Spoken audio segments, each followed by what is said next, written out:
LiSTNR production. Hey, Sacha Barbour Gatt with you. Welcome to The Briefing. Convicted Christchurch terrorist Brenton Tarrant has launched a bid for freedom this week, almost 7 years after committing the worst mass shooting in New Zealand's history. But what are his true motives? It's important to understand that this is a propaganda play.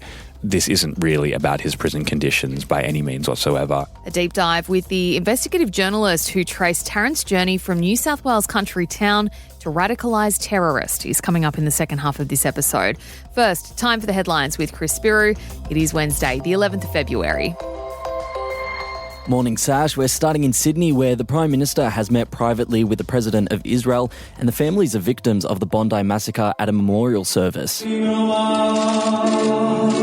Anthony Albanese and Isaac Herzog both attended the Chabad of Bondi Synagogue last night to honour the 15 people killed in the December terror attack. The Israeli PM among those reading Hebrew prayers and embracing mourners. What we saw in Bondi, the blood-curdling act of blind hatred of Jews and hatred of Australian values, simply has no place in this country or anywhere for that matter. He went on to say the gunmen sought to turn our festivals into mourning, saying that the Jewish community will come together determined and unified to celebrate their heritage and people. Earlier in the day, the PM defended his decision to invite Herzog to Australia. He had this to say in Parliament. He is here primarily to provide comfort for people who not only need it, but they deserve it at this time.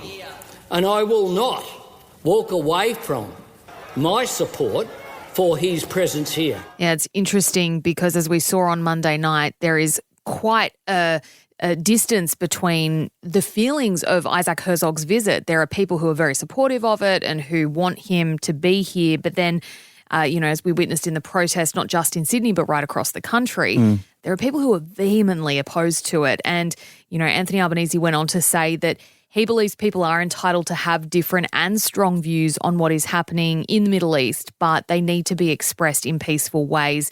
He went on to describe the violence during Monday's protests in Sydney as confronting. I note that the New South Wales Police have said they will examine the footage which was taken place last night, including of the people who were praying, and then action was taken. I just want to point out he's specifically talking about a group of Muslim protesters who started praying next to the protest site at Town Hall in Sydney, but they were then forcibly removed by New South Wales Police. Yeah, and speaking of protests, we did see a second night of protesting in Sydney, this time at New South Wales Police headquarters. Say it loud, say it clear!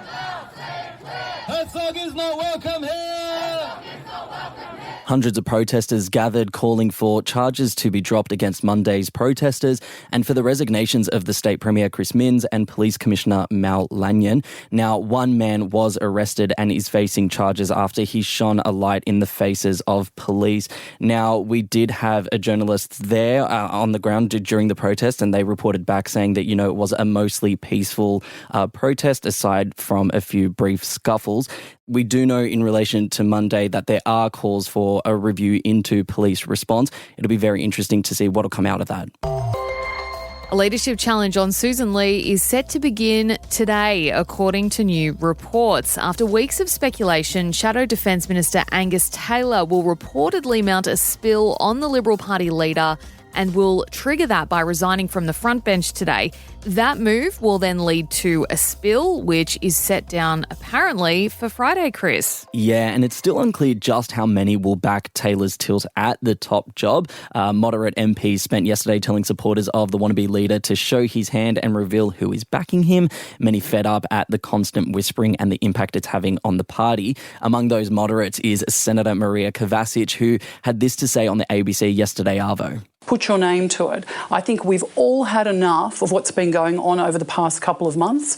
It has spiralled out of control in the last few days, and enough is enough. If you want this, put your name to it and get it over with. Fair enough. Enough is enough. I'm really over talking about it, to be honest with you. Yeah, and I'm sure briefers are sick of us, chucking it in the headlines it feels like every single day we are talking about this. So I think there is this real appetite for whatever's going to happen and let it be done by the end of this week. week. Now, of course, all of this comes after the latest news poll, which was released on Monday, showed the Libs once again trailing behind One Nation, which has overtaken the coalition as the second most popular party in the country, with 27% of the primary vote compared to the opposition's 18%, while Susan Lee's net approval rating hit a record low of -39, the worst for a major party leader in a news poll since Labor's Simon Crean way back in 2003. Now, just a reminder, if you needed it, once Peter Dutton was deposed following his election loss in May last year. That's a choice. Lee actually defeated Taylor in a leadership ballot, 29 votes to 25. So that was 9 long months ago. She had the numbers then. She might still have the numbers. Will we see a leadership spill? It's looking like yes, it's going to happen this week, apparently on Friday. So we will keep bringing you the news as we get it. Staying in Canberra, where the Australian government has called in the Lao ambassador over the country's response to the fatal methanol poisoning of 2 Melbourne teens in 2024. Bianca Jones and Holly Morton-Bowles, both 19, were among 6 people who died following a mass methanol poisoning incident at the Nana Backpackers hostel in Laos. To date, no one has been charged over their deaths. Yeah, however, 10 people linked to the hostel have recently been found guilty of destroying evidence, and they were handed suspended sentences and a small fine. We were disgusted, really. The Lao authorities believe the value of our daughters was worth $185. So that was the dads of both Bianca and Holly. Now, since that story emerged, Foreign Minister Penny Wong has confirmed the charges were actually in relation to one of the other backpackers who had died, not Holly and Bianca, but it was news that their parents had actually found out through a group chat with the families of victims not from DFAT. Feels like continual kick in the guts. Whether they don't have the information or they're not given the information or they're not chasing the information on our behalf. I think it's got to be one of those, right? So a DFAT spokesperson yesterday apologised to the parents for not keeping them across the details of the case. And the Prime Minister yesterday said the federal government will do everything it can to support them. So I think the issue here is that there's just a real lack of transparency from the Lao authorities as to who is being charged, whether there's any actual court proceedings happening, what cases it's in relation to, the fact that the families of Bianca and Holly found out about charges through a group chat and confusion about what those people were being charged and prosecuted over. Like, it is just a mess. Yeah. And the fact that 6 people died, including these 2 young Australian women, and we can't get clear answers and clear direction. You know, it's understandable that the parents are absolutely furious. And so I think the Australian government's been given a bit of a kick up the butt, you know, to actually do more and to provide the right consular assistance to these families. Changing pace and to the Winter Olympics now, where 2 Aussies have been ruled out of competing after copping injuries, including one with a fractured neck. Snowboard cross competitor Cam Bolton had been training for his 3rd Olympics when he fell heavily in training on Monday. A CT scan has since revealed he'd suffered 2 neck fractures. Ouch, poor Cam. Meantime, halfpipe athlete Masaki Vaughan is also out with a concussion after falling in training yesterday. Now, the Aussies are yet to win a medal at the Milano Cortina Games, but flag bearer Jakara Anthony has advanced to the women's mogul final, which is happening later tonight, our time, while fellow flag bearer Matt Graham has also reached the final for the men's mogul, which is happening tomorrow night. And he might have just won Dancing with the Stars in the US, but Robert Irwin has been reduced to a daggy white boy on the internet after footage of him boogieing at the Super Bowl went viral. A user on X has posted a video of him getting down to Bad Bunny during the halftime show, captioning it, quote, "Look at this random white boy who doesn't know a lick of Spanish living his best life to Bad Bunny with no problem. Let's learn something from this." Now, the halftime show was quite divisive, with many jumping on the thread to praise the, quote, "random white boy" and saying there needs to be more like him celebrating music without borders. Yeah. However, many more people actually wanted to point out that he wasn't a nobody, but rather the man himself, Robert Irwin.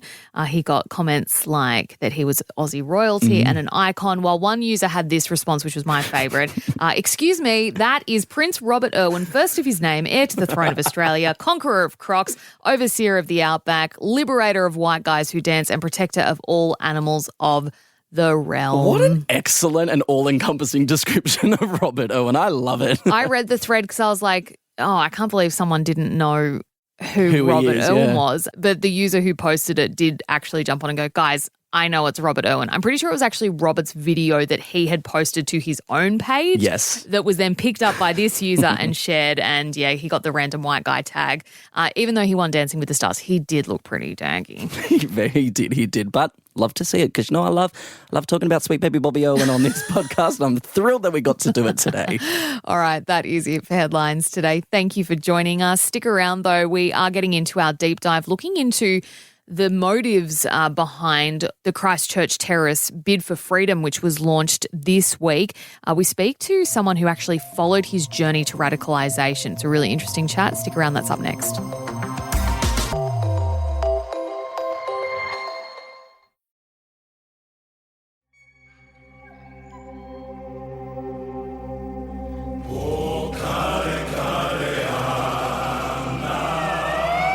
Horrific scenes in a normally peaceful country. Shooting attacks on 2 mosques in the New Zealand city of Christchurch. Witnesses say at least one gunman opened fire on worshippers at the mosques as they were gathering for Friday prayers. Police are investigating reports that an attacker live-streamed their actions. This is one of New Zealand's darkest days. On the 15th of March 2019, Australian man Brenton Tarrant carried out the worst mass shooting in New Zealand's history, opening fire on worshippers gathering for Friday prayers at 2 mosques in Christchurch.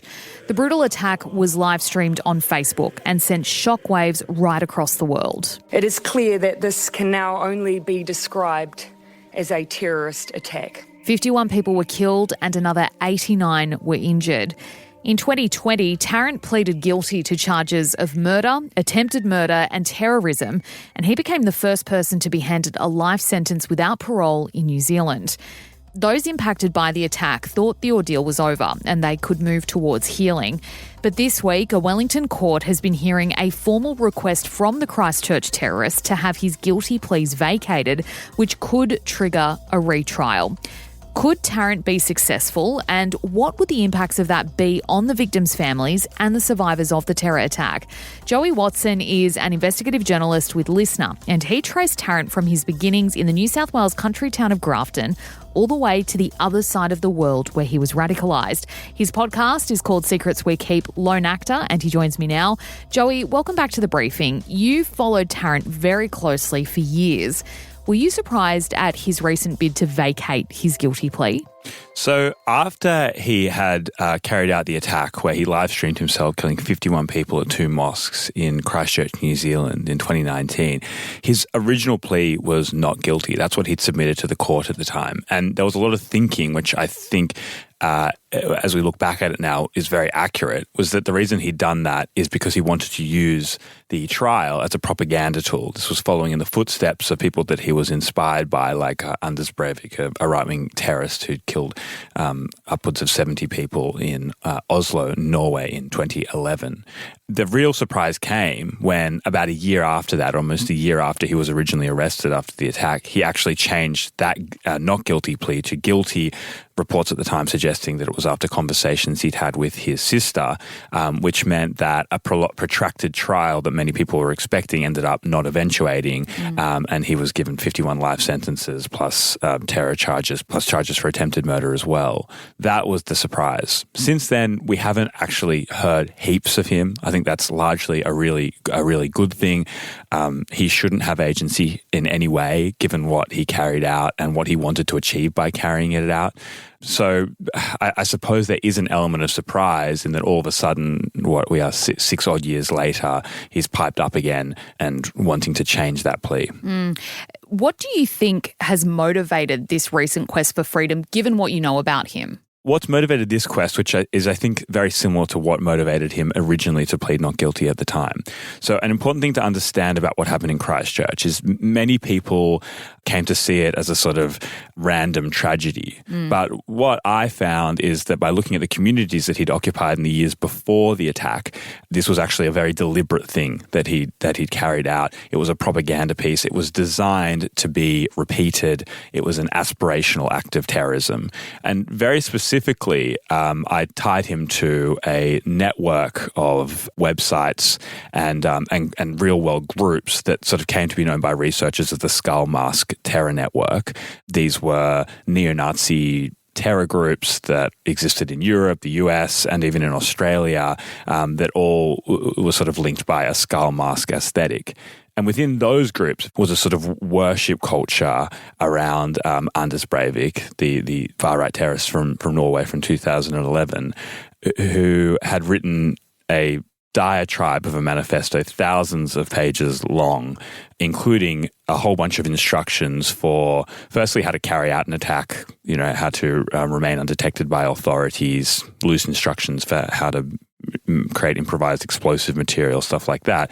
But then also instructions for how to do propaganda. And one of the things he detailed was doing a kind of legal warfare after the attack, which means using the court system to repeatedly appeal or to get the attention of the court in any way whatsoever. Firstly, in the initial trial, so plead not guilty, use that trial to spread your propaganda, use the platform, and then subsequently again to appeal on any grounds that you can. So in his case, because he pled not guilty, Breivik has been appealing exactly as the Christchurch terrorist is now, appealing his treatment in prison. And in those trials in Norway, he continues to get up and spread propaganda, even mentioning the Christchurch terrorists, creating a kind of link there. Right. And I believe for whatever reason now, 6 years later, the Christchurch terrorist is now deciding to do the same thing. So once again, things in this story that look random are actually, I think, direct responses to the triggers and the ideals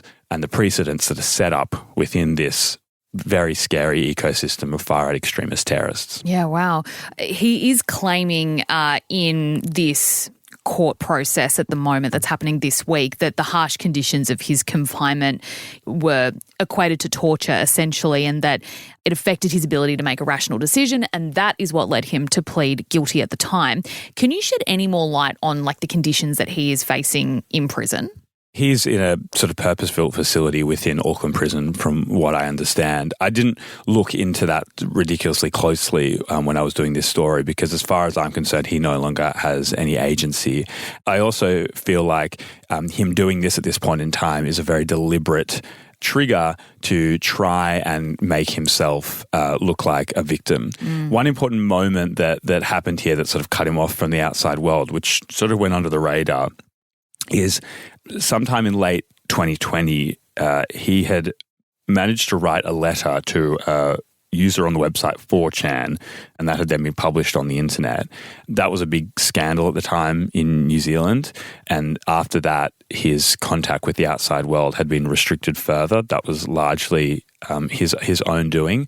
So I think that because this is a very clear, deliberate propaganda ploy from him, I think whether or not it's the time to discuss what his conditions are in prison or what people who have done the worst possible offences, what they endure in prison, that might be a story for another time. You spoke to victim families, survivors of his attack.